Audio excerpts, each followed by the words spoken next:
Hello, Uganda. Good evening and welcome to the show On the Spot. My name is Patrick Kamara. Tonight we shed a light on the plight of security guards, private security guards. There has been a report that some of them are working without contracts, they are poorly paid, and sometimes they face harassment. So the question is, who is protecting our guards? Who is guarding the guards? Tonight we look at the working conditions in the private security industry and human rights compliance.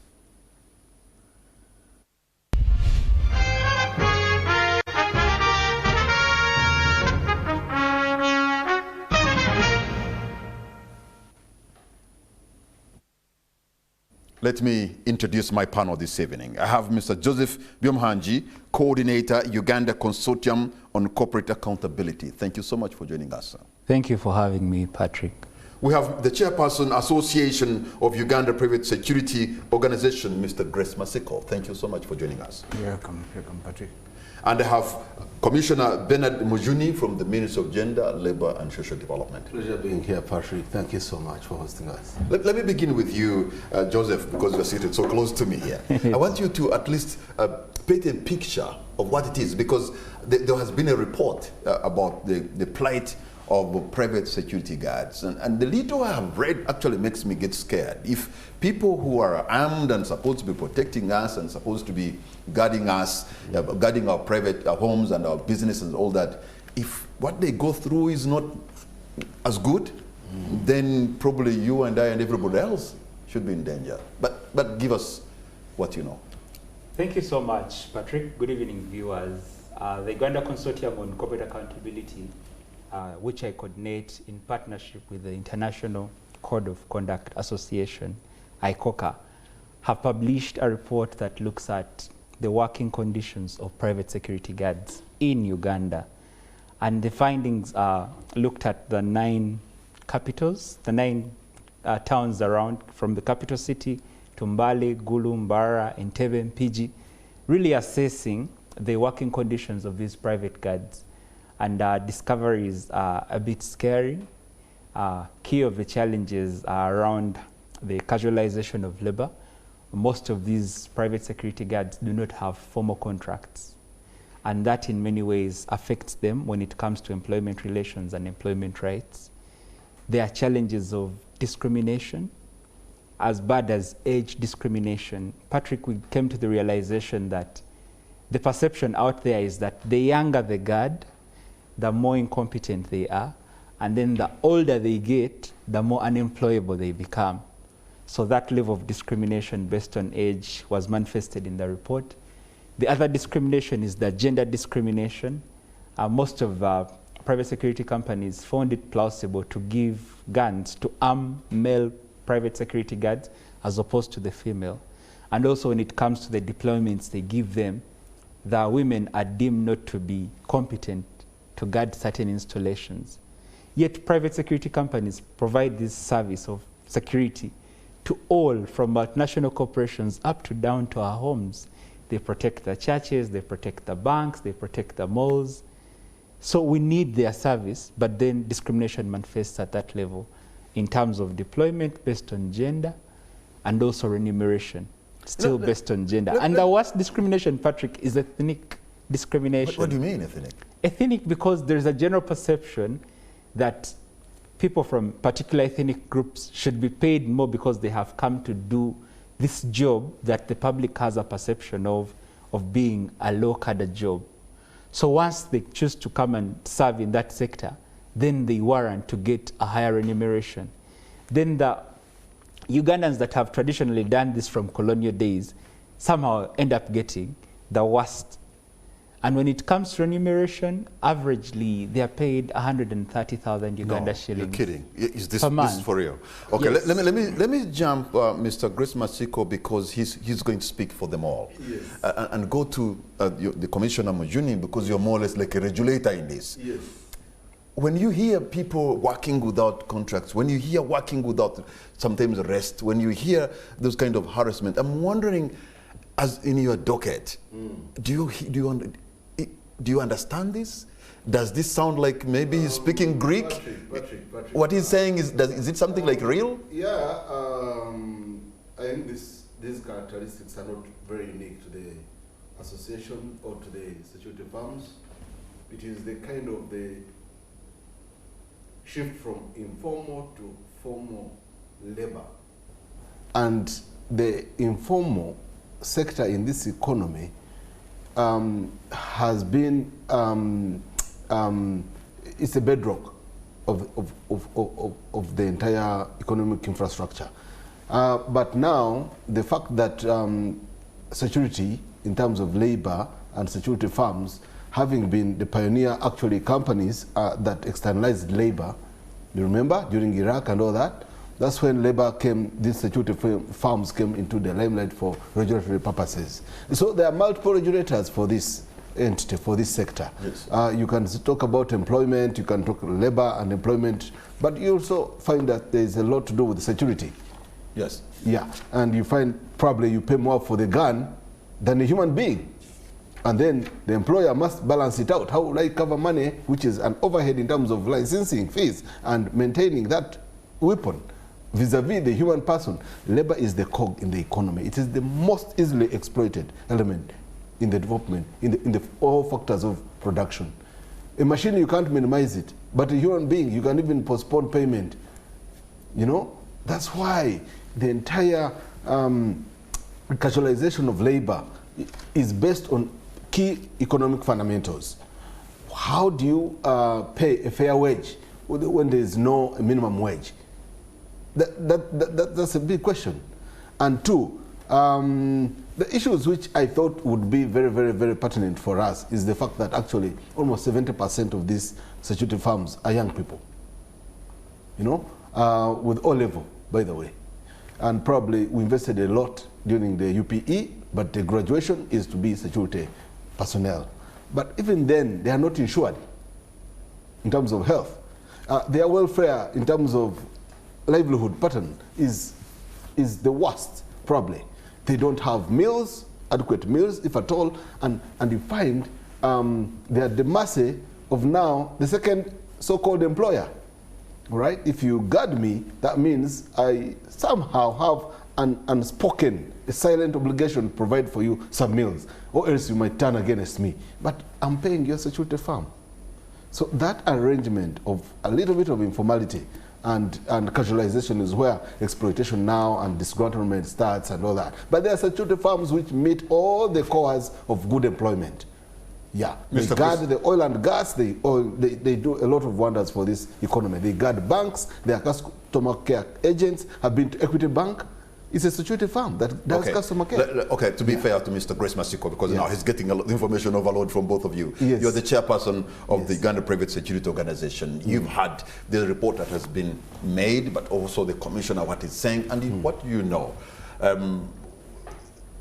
You think this gentleman, what he's saying, does it make sense? Is it out of the blue, or you concur with him?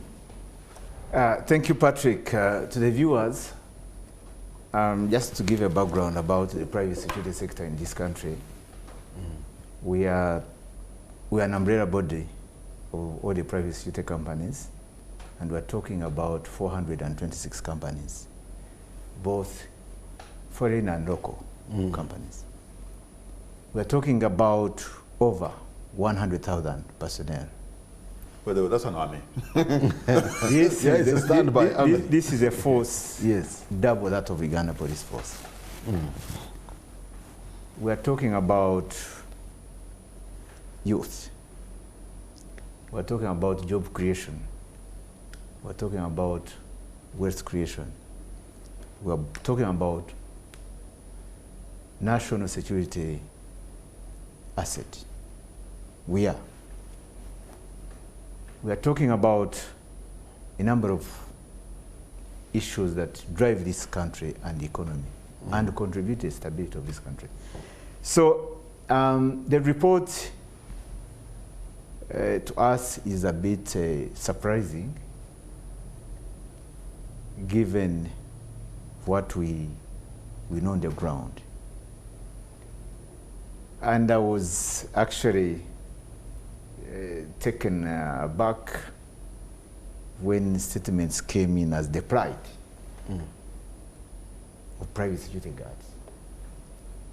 When statements like the scary situation.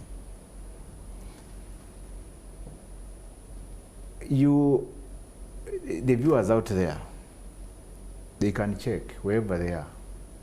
If there is a banking institution, if there is a telecommunication mast, if there is a hotel, Malls. if there are malls, the roads are everywhere in Kampala and other parts of this country. Clubs are running day and night, hospitals. I don't think the report would really give us, if we can have such a force in charge of these vital installations, billions of money being escorted from one corner of this country to another by these, what the report claims, these are poorly paid guys, disgruntled, scary. You know, if we're in this situation, I don't think the people who procure our services would be comfortable to give us this business. So probably it's, I've not looked at it in detail, but what I've been able to gather in this shortest time, if it's what it has, then it calls for a review. Because, I mean, quite some statements have been made, but they are pedestrian. So there has been cases I've seen where, you know, private security guards, probably you abandon the gun or you turn it on your employer, or maybe you get into robbery, or some people have even committed suicide. You know, are these just maybe, you know, a few cases here and there? That's not the norm. That's not an overwhelming issue. Is that what you're saying? Because you cannot entirely say dismiss the report. You know, having a force that doubles that of the national police, we are looking at terms of numbers. We are looking at in terms of the concentration of a certain age group. You see, it may not be, by the way, even the statistics are not showing us as one of those institutions that have got the highest level of crime. If you judge from the last 3 months,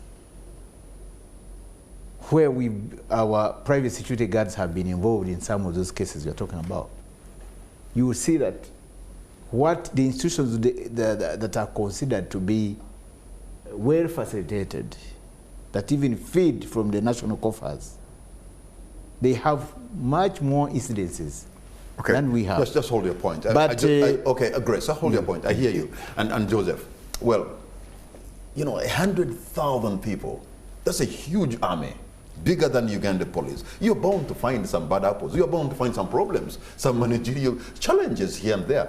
By the way, even other people in corporate Uganda could be working without contracts, or sometimes they're not even paid. If you looked at the commissioner, Commissioner Mujuni told you that the situation is not any better even in other places, even though that shouldn't be the case everywhere. Your take. Patrick, from the submissions of Grace, I think the best thing for the Association of Private Security Providers is to pick the recommendations of the report. Key of the recommendations we make is for them as an association to negotiate with insurance companies such that they get their employees medical cover. It may be expensive if each of the 460 private security companies goes at it as an individual company. But as an association, they would be able to do that. And if they were able to get medical cover as a group in their association, then it would go a long way in improving the livelihood of that security guard that earns 130,000 Uganda shillings. Because then their medical cover would be meeting the medical needs of themselves and their household. The other thing is for them to set guidance notes, and they can draw inspiration from the code, the International Code of Conduct for private security providers. It calls for them to respect human rights and international humanitarian law in the work that they do. These are people that are armed aside from the state. So from our findings in the report, we came to the realization that the low pay sometimes motivates them to engage in an unlawful act. So we have to look at this issue to see how do we deal with this. Then there are other basic things that contribute to decent work. The guards don't have access to water. Some of them don't have access to chairs. They don't have shelter. All they do is to deploy them there. And the greatest challenge we discovered is the shifts. The nature of their business is that some work during day and others work at night, but some of them don't have a break. You leave Patrick's residence at night, you go to Commissioner Mjuni's during the day, and you end up working in the cycle. And most of them work for 7 days in a week without rest. So those are some of the things that the association needs to engage the 465 companies that they have to improve, because companies have a responsibility to respect human rights. As a country, we are striving to achieve decent work. It's SDG 8. So instead of dismissing the report, I think the spirit should be, how do we improve the situation? Where is the gap? Do their employees, the private security guards, know where to report for instances of sexual harassment? Because it's the greatest complaint, especially for female private security guards. The harassment is at 2 levels, from their supervisors in the private security companies, but also from the clients. So when it happens, then what should they do? Where do they go? Those are the conversations we should be having today for the Private Security Association to know that they have a partner in civil society that is ready to engage with them on issues of awareness about these issues. Because if private security firms fail to adhere to that code of conduct, then they are not going to have business, because international companies insist. Joseph, thank you so much, Patrick. I think let's also know that this happens when we have a particular legal framework in place to protect the workers in this country. It's not because there is a particular partner who is willing to help them. No, the government is there. We have the local governments, we have labor offices, we have Uganda signed and developed the National Action Plan on Business and Human Rights, and therefore it committed itself to realize particular fundamental human rights within the business practices, whatever you are doing. And business practitioners start from the household. When you employ a household, a housemaid, or you even have a security guard around. So it's mandatory that we must respect particular fundamental human rights in the course of doing our businesses. And this security function in this economy is one of them. So it's part and parcel. The matrix is very clear. What we need to realize is that, you see, as the cost, for example, of insuring a security guard is not necessarily just for a human person. It's considered high risk by insurance company, because you have a gun. To insure you could be very, very expensive and almost unaffordable for security companies. So we need to look at this squarely, negotiate with the regulatory authority, insurance, to see what packages can you develop for these people. Even though they are armed, it doesn't mean that anytime they are going to shoot, they are going to commit, to die. It's like if you have a lodge and you have grass thatched, Patrick, if you go to insurance company to insure it, it's going to be too huge for you to afford, because they consider you high risk. Who says, we were all born in grass thatched houses almost. What risk did we go through? So you can see some of these services should be tailored towards affirmative action for particular sectors. And for me, that is the job for him, but also as a commissioner for equity and rights. We have labor officers in this country. We address some of these fundamental issues. Okay. And we need this to be brought to our attention so that we can handle at a level of regulatory, at a regulatory level. We will come, inspect, do the audit, and hold those abusing particular rights very, very much accountable. Yeah. So you speak for those 400 plus private security organizations. Yeah, it's true. And you've heard from these two gentlemen. Yes, true. Actually, our concern with the report, it was probably just those alarmist statements.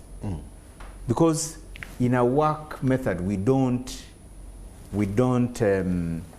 ignore any information. We don't just throw away information. Probably it can be used for self-assessment, internal self-assessment. But what we're what we didn't want to really go into is the alarmist, scary, the plight,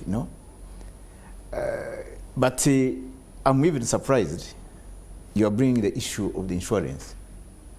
We have worked with Uganda Regulatory Authority, Insurance Regulatory Authority, to have a pool insurance cover for the private security. It has been ongoing, and companies are onboarding. It's something we worked on. It's something that you're working on. We have no. It's already it's ongoing. We worked on a product. All private security guards are covered.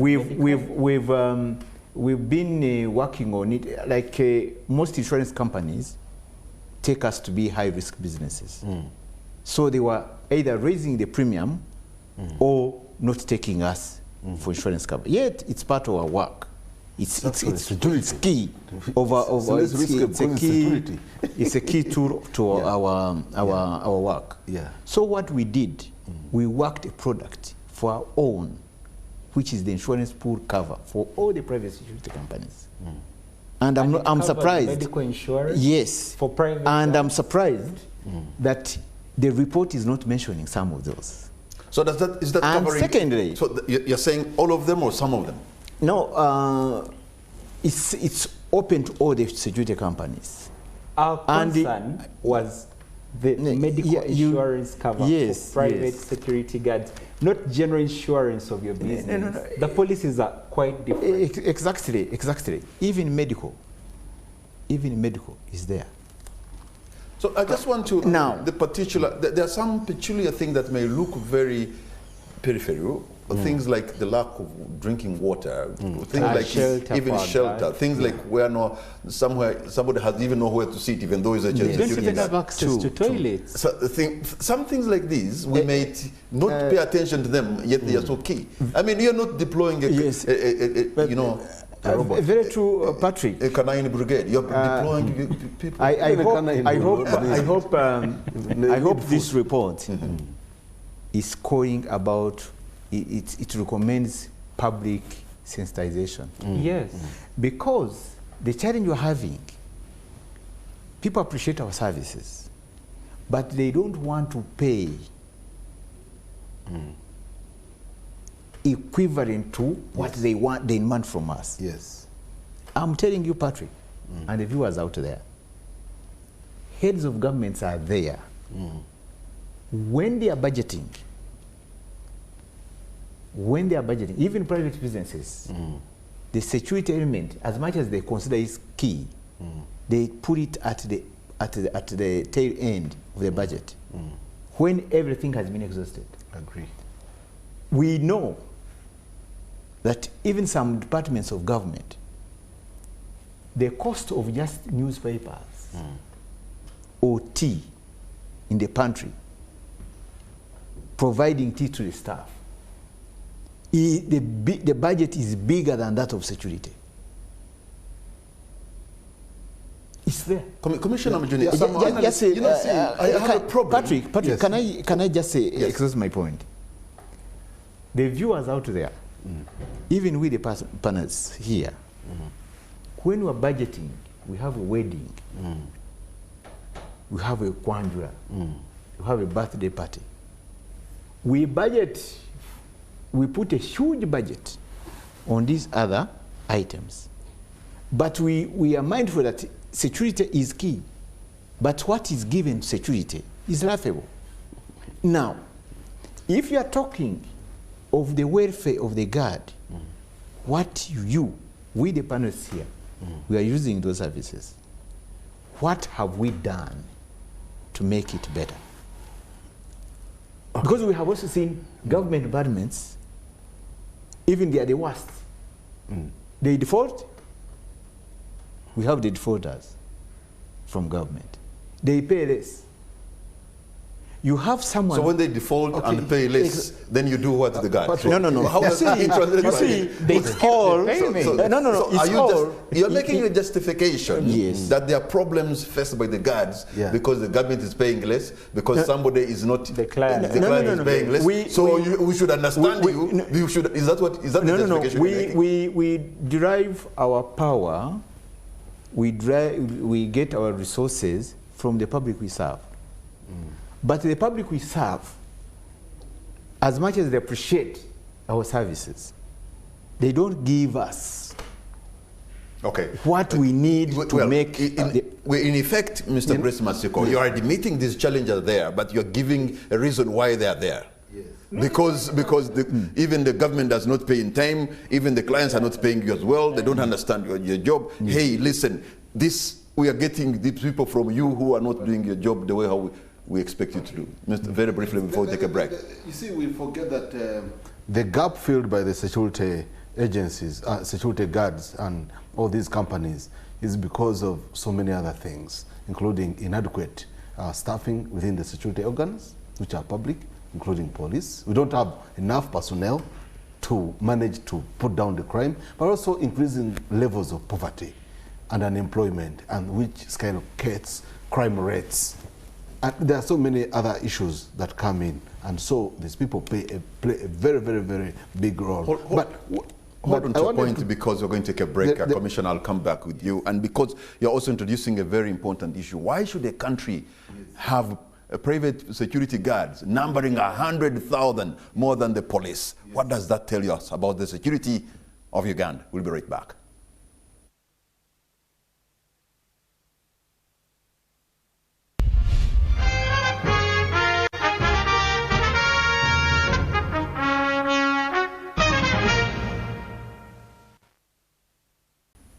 Welcome back. You're watching On the Spot. My name is Patrick Amara, and my guest tonight, I have Mr. Joseph Yomugenyi, Coordinator, Uganda Consortium on Corporate Accountability. I have Mr. Grace Masiko, Chairperson, Association of Uganda Private Security Organizations, and we have Commissioner Bernard Mujuni from the Ministry of Gender, Labor and Social Development. Before we took a break, you're trying to conclude a point. Yes. Mm-hmm. It reminds me of a security guard who dreamt, he slept and dreamt that the boss had been promoted. And in the morning, when he interpreted the dream to the boss, thinking that the boss was going to praise him, the boss instead sacked him, said, "Did I bring you here to sleep? When did you start dreaming?"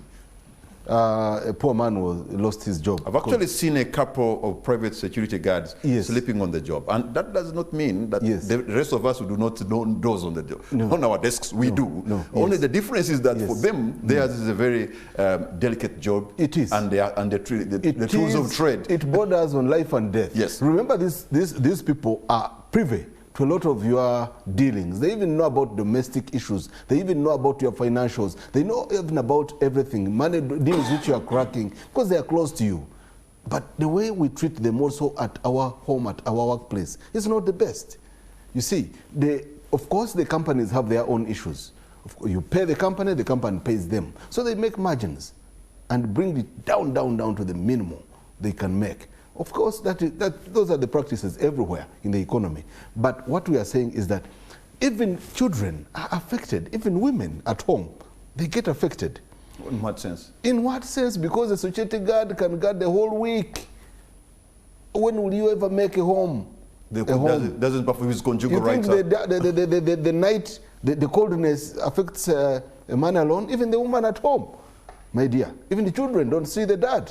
They are fighting for their conjugal rights. Yes, I'm talking about that big thing.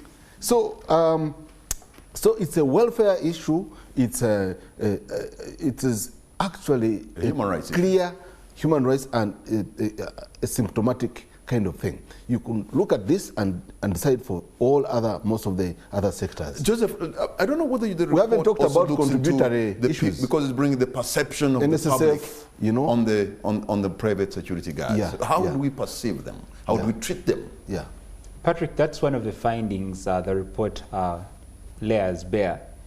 The general perception of the public is that it's the lowest kind of job, so there is general disrespect from the clients that these private security companies offer this service. Like he told you, even sharing basics like water, giving them a chair or a guard shelter is a struggle for some of these entities, especially those that are in the category of local companies and households. The situation is a bit different for multinationals because they have a standard to adhere to.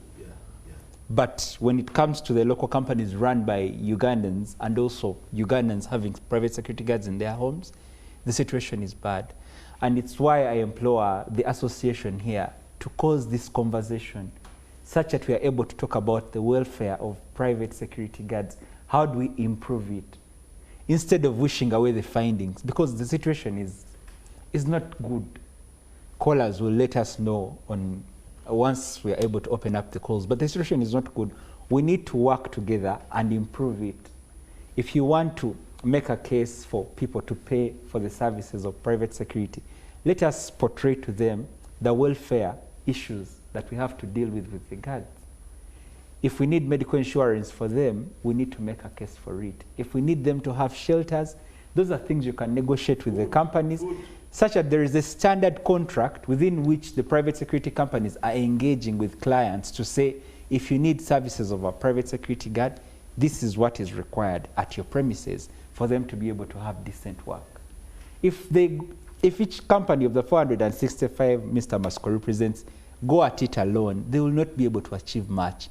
But if the association that brings all of them together speaks about this and says, this is our operating procedure, with the support of government, one thing I know, society, they'll be able to change. Here, because even here where we work, we have private security guards. At least I've seen them. Together with us at lunchtime, we all go the same cafeteria. Of course, they divide themselves who is going first and who's going last, but we all go to the same cafeteria. You stand here, the private security guard is in front or behind you, and that's how it is done. I wonder whether in other places, I have no idea, whether the issue of meals is given that order. Yeah.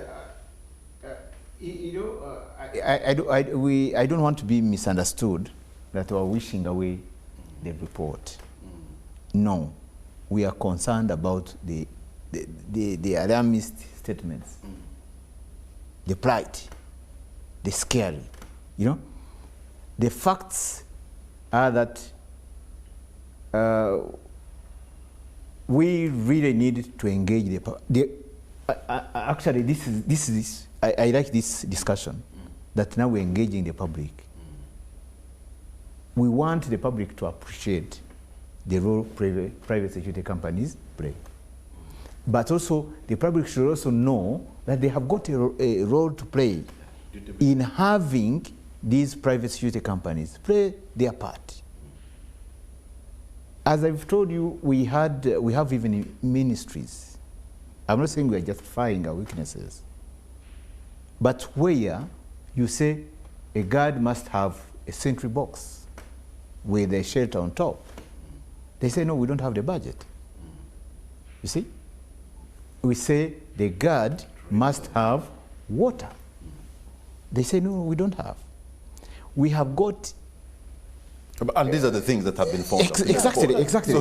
We are for water somewhere else. Yes. we How can aware a client budget for tea in the pantry for all their staff apart from a private sector? Exactly. We've That's had Uganda those for cases. you. That's why we're saying They are all Uganda. You'll even eat chicken and he'll keep salivating. exactly. Yeah. Well, you see, we want rather than having those scary statements, but the facts are.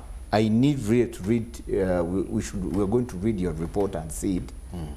If some of these issues can help us move in engaging the public, because there was the incident at a shopping mall in Nigeria, somewhere there, Chiwatule, because someone was not respecting the guard. Yes. The guard was saying, please, can you move this side? They say, no. Yeah. I cannot, My friend lost a So son. don't even touch in me, Naria at Quality Shopping Mall. Yes. The guard just put the bullets on it. So, this confrontation, the public must know that these people deployed at a certain point, they have got a role. And it's by constitution. It's not just like you are dumping the person there. They have a role to play there. So please, if you are approached, if you are asked to to declare maybe whatever you have in a bag, or you have been told to be searched, or you take it in good faith for the safety of everyone around there, including that guard, because the guard has also to be. But you find some people don't want to respect. In fact, in my case, I would feel very uncomfortable to enter a mall and there's no private security guard, or there's no guard at all. Patrick, what is the level I of feel training? uncomfortable. Do we have standardized training for these security guards? Because others are doing customer care, others are guarding by holding the guns, others are. There is a lot of mental breakdown, you know. Do they get to go through this training to be prepared for the industry they are going to face? Because others see money every time you see money being shipped, you know, loaded when you are just totally broke. You must learn how to accept that this is not your money. You are just guarding it. Yeah. Others are just working in a hotel. You keep smelling the food which you will not eat. Grace, what's the level of preparedness for them, training and skilling them? It's a lot of training they Who need. is doing that? For how long? There must be a curriculum which is standard. Of course, you know, almost like soldiers. Training cuts across so many sectors, education, whatever. Being a unique service provider, we feel that we need to train more and more. Yes. Actually, working with Uganda Police, we have developed a standard training curriculum that every private security guard should go through that. So that if Grace has trained, Patrick has trained, we must have a convergence common on the issues that we are supposed, we exposed to. And who inspects them to see the compliance? It's one area, and we have even written a paper, and we have even written to the president. We are moving. We are aware of our situation. The private security guard. You see, so we have. It's a number of issues that we have written about, and we would like to have. For example, you need the circle. So okay, if you need the circle, I don't know, Joseph, whether you were able to look up why do we have such a huge number. What does that mean about the stability of a country? And because where I come from, I find it very problematic that we have all these proliferation of so many security. Yes, they're providing a service, but I think they are telling us somewhere the center is not holding. Patrick, before I respond to that, just to speak to this issue, the other discovery the research report found was there was no career growth for the security guards. Most of them we discovered have done secondary education, but once they are trained the basics and given the uniform, that is it.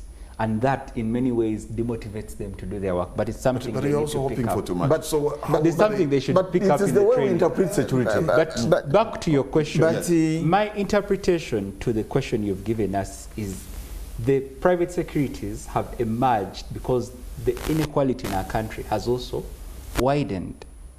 So the people that have something to protect need private security guards because the high crime rate is going to be a risk to them. The high walls that people have at their residences are no longer enough. Planning. The canine security, the dogs are no longer enough. They also need to have a private security guard. I think that's why the increase has come on board. So Grace, tell me, if with all respect, a private security guard at your house is yawning, how do you sleep in your house? How? Because I'm sure you know the man is yawning, you can't sleep. He's also not able to sleep because he's hungry. He's hungry. So that is a recipe for disaster at any point.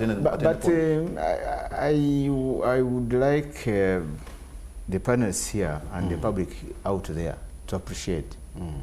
These are young men who had and women who had no future.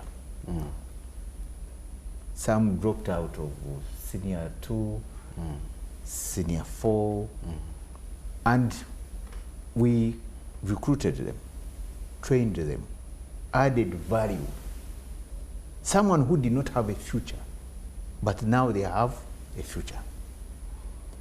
You are talking of career growth. We've had many.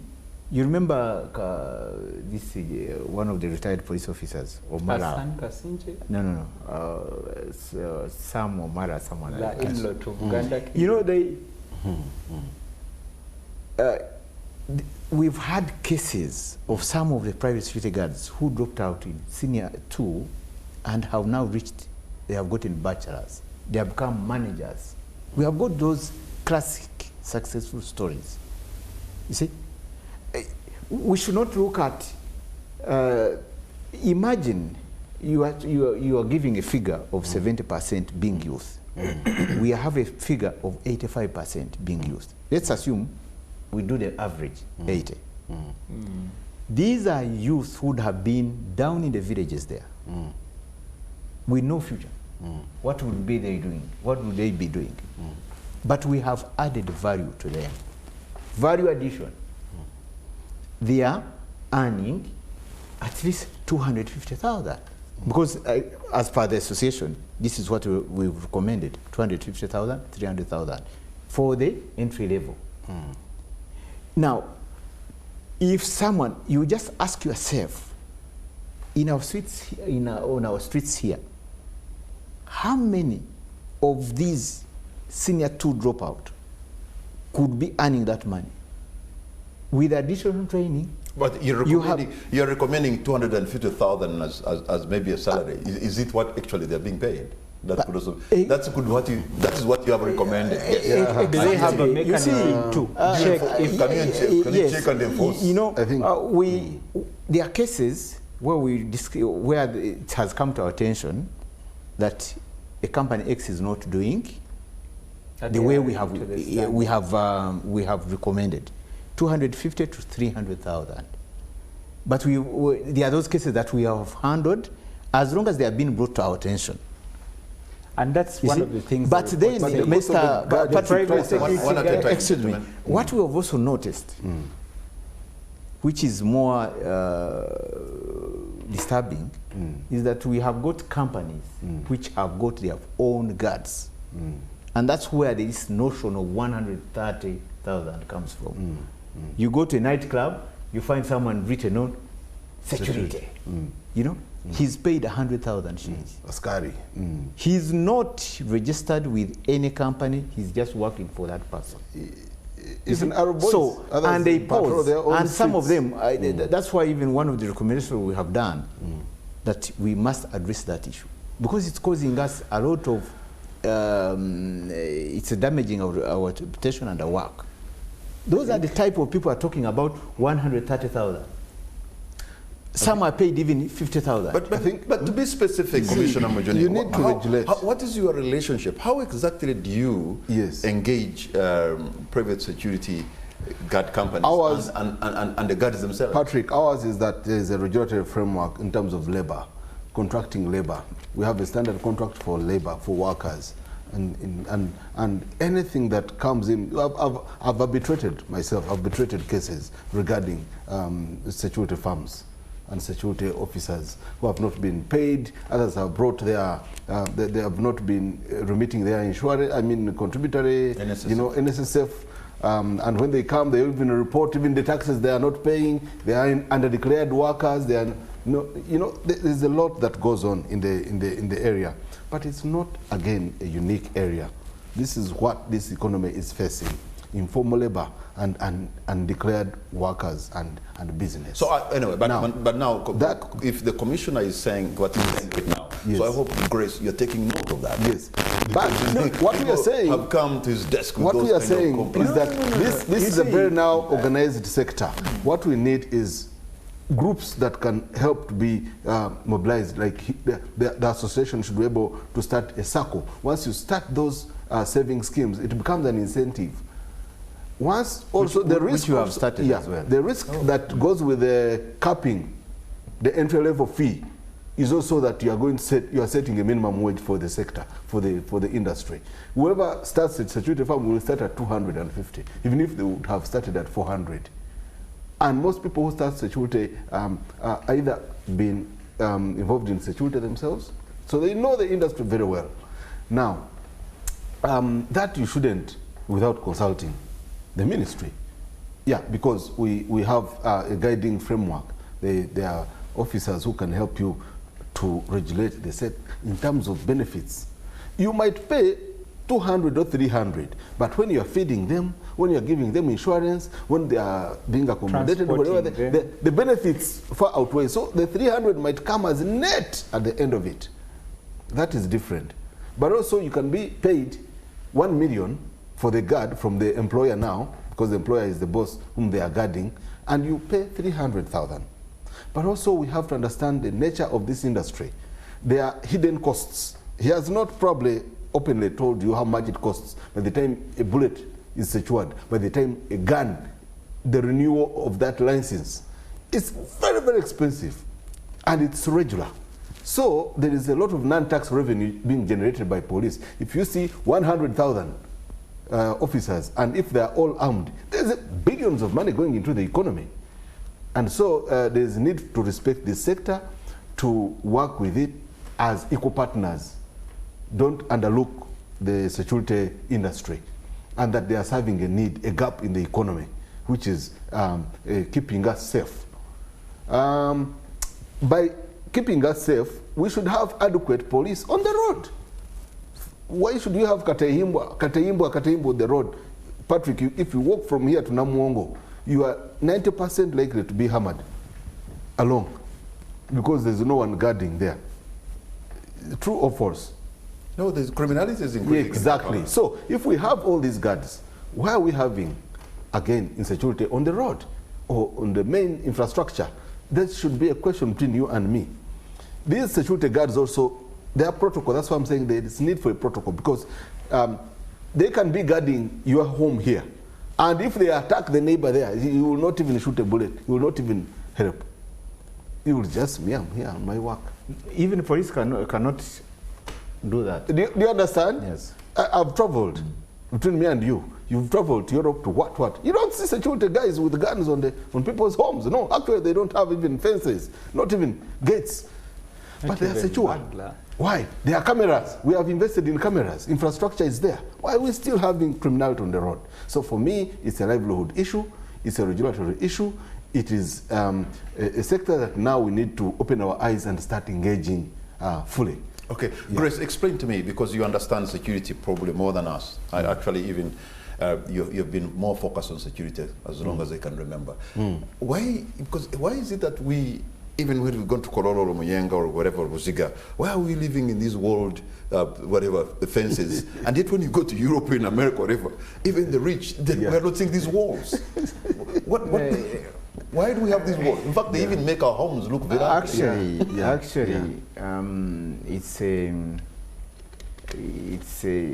don't know why Uganda is still, we really used to use the law to address that. Because someone having a wall, a 10-high wall on his or her residence is not security at all. It makes our country, our cities look slums. They are not adding any value. And it's a cost. Because if you went to Europe or you went to even Asia, Singapore, wherever, you don't see these walls. Your eyes can just, they even enjoy. In the villages. Do you see walls in the villages? Like for instance, they are never there. Now, when we go to our villages, you've seen, there is no wall. You enjoy the scenery. Your eyes can stretch and whatever. Exactly. But in Kampala, it's just because of poor planning, and I've seen our officials always. But so just imagine now you remove that wall, either in Muyenga or in Kololo, and you see the kind of dirt and filth that is there. We are hiding our dirt. Exactly. I mean, remove it, and the eyes will have nothing to see. And secondly, you'll be overwhelmed by. You have a huge mansion. By the filth. You have a huge mansion. You don't give it any breathing space like a compound. You occupy the whole thing. You see? Now for you, because you are not, you have not left any room for your neighbor or a passers-by, you put a wall to protect you. You see? It's a total disaster for this country. It speaks to inequality that I talked about. Yes, people have the high walls to protect themselves against you see, the walls. There was an incident in Ruvaga there, where some group of some robbers entered a fenced place, a residence. They stayed there for 3 hours, raped women. They made those women whom they had raped even buy them, they cooked for them food. The neighbors did not know what was happening. And these guys just played music. So they thought it was like a party there. But there was chaos going in because no one was. So it denies that person the neighborhood watch. Even when police wants to intervene, I've seen situations where police wants to get in. They cannot get in. They cannot easily save the situation. They have to use other means to, no? So this whole thing is just a disaster. It increases more insecurity in our cities. And it's a very cost. And it denies it denies our it's another house. Okay. The beauty. Joseph, Grace, and Bernard. Gentlemen, we're going to take a break. When we come back, I'll open the line so that you two who is watching this program, you may have your say. We'll be right back.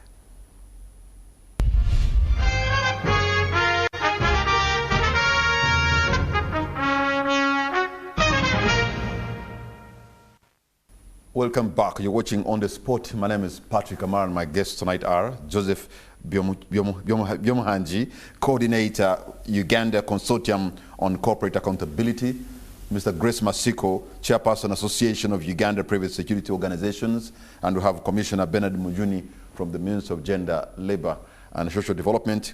We are looking to the working conditions in the private sector, in the private security and industry and human rights compliance. This is the moment when I would want you to have your say. I'm opening the lines. You're going to see the numbers on the screen.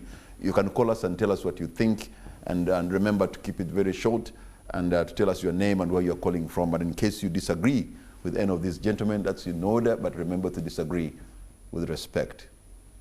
And so, Commissioner, it appears you have not deeply thought about the issue of having all these people armed 100,000. There's a possibility, can they not be infiltrated? If I was running, no wonder they... No, Patrick. That's why there are multiple regulatory organs for this industry, and you tread carefully. Because if you are into gun licensing and into security, then the police and security organs take over. If it is issues, if there are issues of labor and all that, then we come and take responsibility. So they have a lot of other regulators. Yes, compliance checklist is big. In terms of labor and welfare and other, insurance, we come. When it comes to security and guns, what type of guns, bullets, ammunition, what, it is. But Joseph was looking at, pointed out the issue of inequality. One of the reasons why we feel so insecure is because there's high levels of inequality. I agree. And you're a commissioner in Ministry of Labor. How for equity and rights. Yes, for equity and rights. Yes. Why do we have these high levels of inequality that is actually almost a recipe for disaster? I think the biggest problem in this country, just like any other developing country, is poverty. And poverty means some people are excluded from economic participation. And some, because of structural discrimination, do not have access to opportunities to explore and their full potential. And that means that becomes a lost digit to the economic development in terms of GDP. Discrimination has a cost, and Uganda loses 3% of our GDP because of discrimination, intentional and non-intentional. And that's a big cost. It translates into all this, because you are not accessing opportunities for... That's why His Excellency the President, whenever he goes even under PDM, he's talking about money economy. That man is a philosopher. But people don't probably understand what he means. Money economy means inclusion, participating in the development of your own country and making your own contribution, which factors and aggregates into economic development. And later on, you can have jobless growth. Jobless growth means you see skyscrapers everywhere in Kololo, and you say, sincerely, the economy is okay. But why do we have a lot of unemployment? That must be much. Joseph, you have a lot of many DXs on the road than factories. At the very beginning of Joseph's submission, he talked about something that I found very explosive, and maybe probably even dangerous. Yeah. That some people, there's discrimination in terms of pay. If you are a Mujuni from, and probably from south of Kazinga Channel, and you come to Grace, he may pay you better, but if you are a Kamara north of Kazinga Channel, he may say, but for you guys, we are not paying. You know what I mean? Why is that? No. I think that's a big, and before he comes in, I want to say this. Yes. So labor and employment is a contractual issue.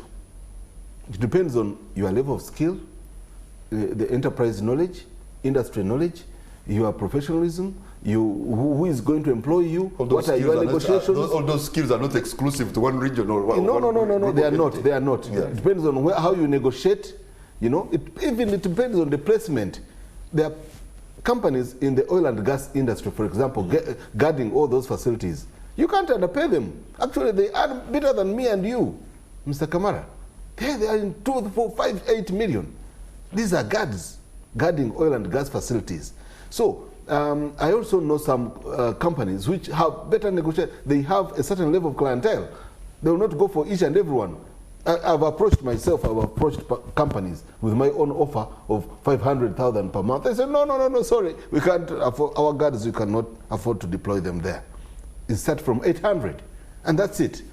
So, but there are those who can even give and say, okay, you'll pay pola as long as you take care of the guard. You know, that's a recipe for abuse. So there are practices, some bit, as I said, some bit of informality, moving towards formal, and getting negotiated better wages is a process. That issue of informality, Grace, is an issue for you to concern. Yes. And that sometimes you let the client take care of the guard. Of course, you know, we are an open business. The same way someone walks into NTV here asking for a job. There was even recently where there was where they published the salaries, the disparity in one of the media houses. Yes, Equal Opportunities Commission. Yes, it depends. You know, it depends on how you appreciate this job. Because some people tended to, like they thought it's a low cadre job. It depends on how you appreciate the job, how you negotiate, your level of exposure, your education, your training, if you had a previous training. It's not that people from one region are paid more than, you know. What we have also, what we had noticed and what we can confirm, there was a tendency of not allowing women. You know, like they would be like, "Why this lady cannot manage guarding?" You know, this one cannot. So there was that before, but we have mobilized our members. This is something we have driven, and it's working. If you move on the streets, if you can even notice the increase of numbers of female guards on deployment, especially in banks. In banks, yes. You see, in hotels, trust and you see, in hospitals. Talks about some of them, the sexual harassment. Yeah. Of course, I mean, who's not harassed? A member of parliament the other time was making noise. You know, two mistakes don't make a right. No. We are not saying we the have level to go of wrong. vulnerability. No, we are a reflection of a society. It's true. And we are just a small section. That's the truth. You see, if you are talking about poor pay, even members of parliament have complained we are poorly paid. Even media houses have complained. For civil servants. Even civil servants. You know, so let's not just put it only to private security companies. This is how the economy is performing. This is how Uganda is moving. But what comforts us, that this youth who was picked from Moyo, brought to Kampala after dropping out of senior 2, has gotten now, we have added value on this person. This person has got hope and is earning at least 300,000. And I want to ask members here, if you went down in Kampala, we have seen university students, graduates, earning 150, 100,000. We have them, those that even are working as guards, they are university. I can even bring them on this show. And they are willing, they have worked. They have said, okay, fine. Guarding me, I have not had a job. I did this course, but I've been on the streets for 3-4 years. So you can exploit him? No, we are not exploiting. No, it's not. Because I'm wondering, you see, Patrick, let me come in at this point. No. We are not saying we are exploiting them. If someone comes and says, for me, I looked for a job, and I want to work as a guard, It's a choice. we say, fine, it's a choice. We go and train you, we give you the whatever. But we have also gotten those, after getting better opportunities, they walk away. It's not, because you see, when you say exploitation, Yeah. it's like, I have the money, I don't want to give this person. I think, Mr. You see? Masco, Yes. Let me come in, Patrick, at this point. Joseph, Let's have Joseph first. Yeah. Commissioner, let me say this. There is an international best practice for people providing private security when it comes to human rights compliance. And the association Mr. Masco represents here, and some of his members are members of ICOCA. Exactly. So the standard is set. Our conversation today should be progressive. How do we move from where we are to a better human rights compliant sector?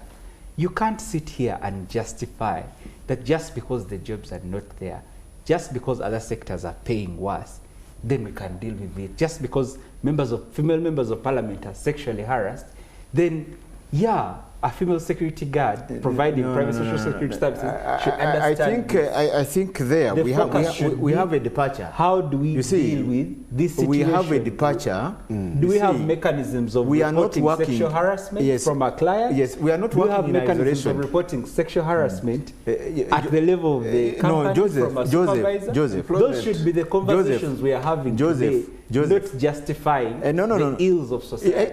Joseph, we are not working in isolation. That's our point. Yes, that it's true, we're not working in isolation, but your aspiration should be towards achieving let's not bring the set standard. Let's not like isolate private security sector. For me, I would be very happy from the general for you to ask how do we handle the issue of sexual harassment. Yes, but you see, I want us to instead of referring to the fact that members of parliament are also sexually harassed. Joseph, I want us, let's not like by the way, you are talking about human rights and whatever. You are discriminating against the guards by that statement. I'm not discriminating. You are making them look like this is an exploited group, poorly paid, whatever. It's like you have an option. My findings can you provide on private security provision in Uganda. Yes. These are the issues we discovered. The conversation should be, how do we improve the situation? Yes, but you see, how do we aspire to achieve the set standard in the code? There are so many other issues that we need to look at. For example, this industry has a big rate of turnover, despite training. Yes. You train for 9 months or 8 months, invest in them, but my teams which are externalizing labor, these are easy picks for externalizing and them. we stop the them. next day someone goes and we don't stop them, and you have to retrain, and that means there is no exploitation. Okay, those are costs. I know that impacts on the quality of the services, but you know, we have Employment Act, and it says you must have committees on sexual harassment at World of Work.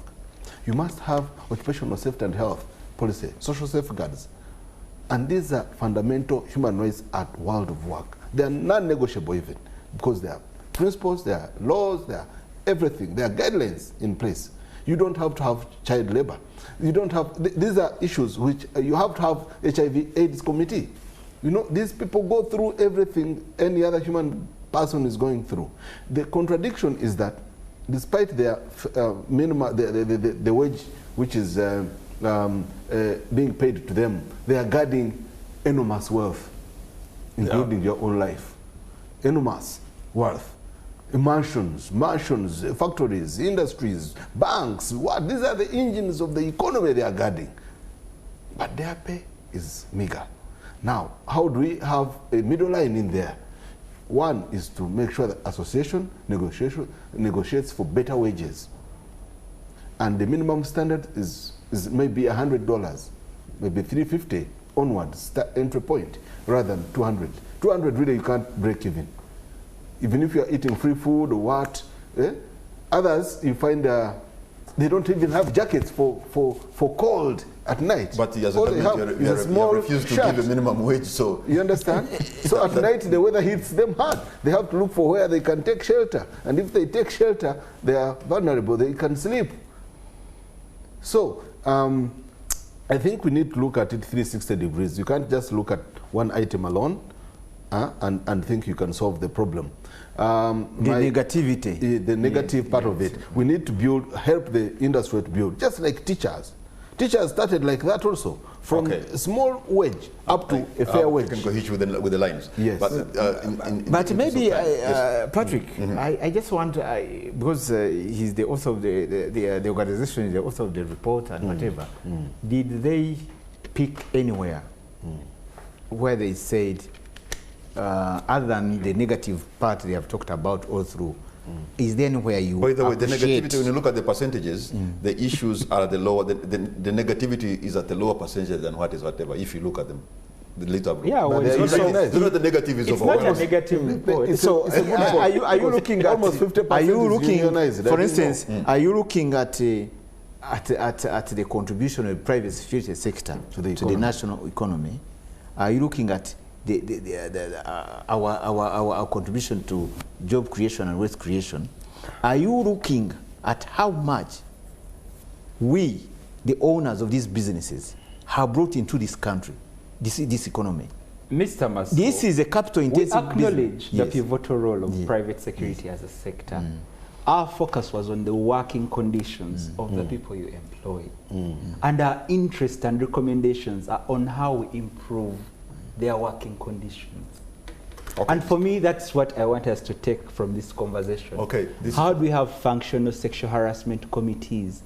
Is the association able to monitor the 465 companies that are your members to see that they have functional sexual harassment committees? Now we have discovered such that the women are able to report, the men, because the harassment happens at the level of the client and also at the level of the supervisor.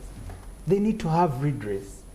And for us, we are available to work with you, to have awareness sessions with your members, to work with the government of Uganda. Like the commissioner told you, we worked with them to develop Uganda's National Action Plan on Business and Human Rights.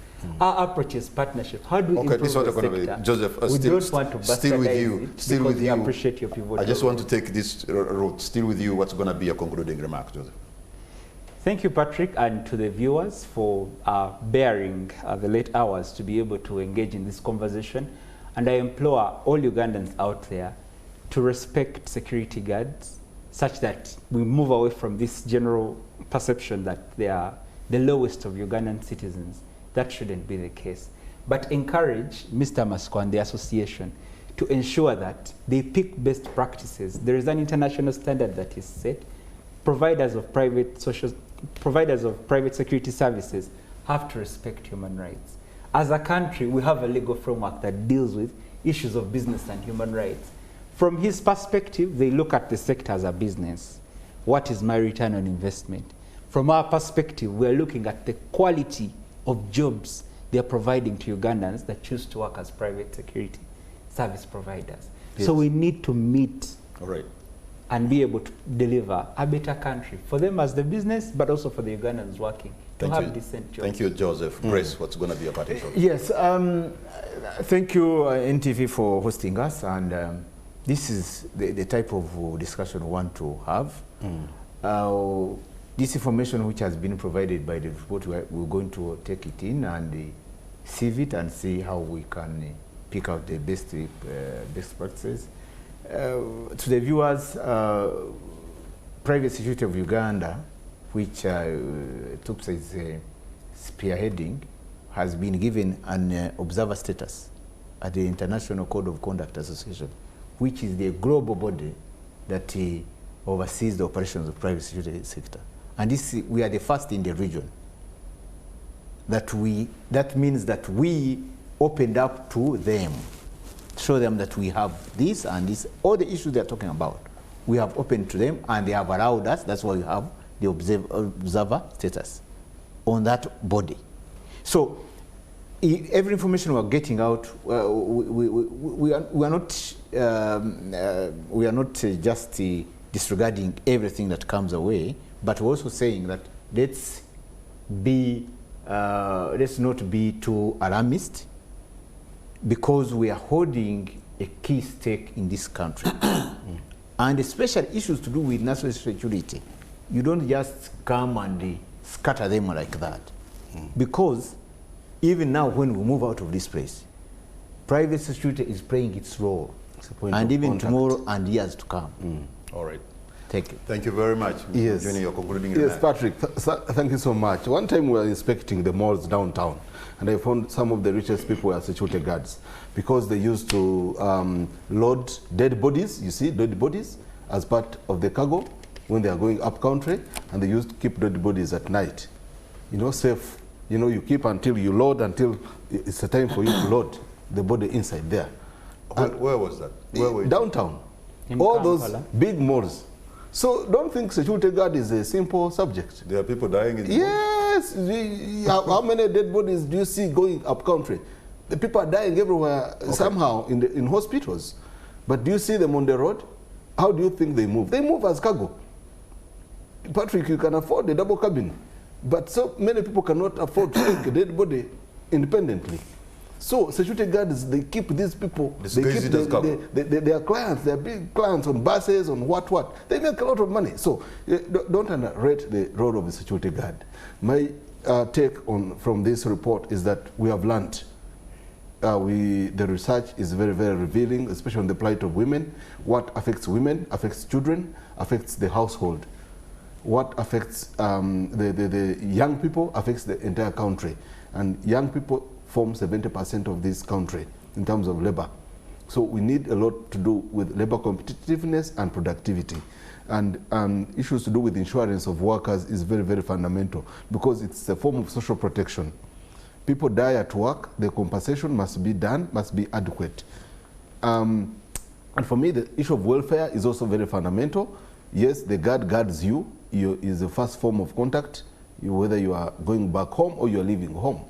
And so you need to respect that person who holds that machine that protects you, or even the stick. I know some company here of only female ladies, and they don't have guns, but they are very popular, very professional, using those batons, you know? All right. Yeah, so, but thank you so much. The industry needs a lot of support, and we're going to work with them. Commissioner Bernard Mujuni, thank you so much. Mr. Grace Masiko, thank you. And Mr. Joseph Yomhanji, I want to thank you. But most of all, you, the viewer, I want to thank you for the privilege of your company for more than an hour, watching and listening to this.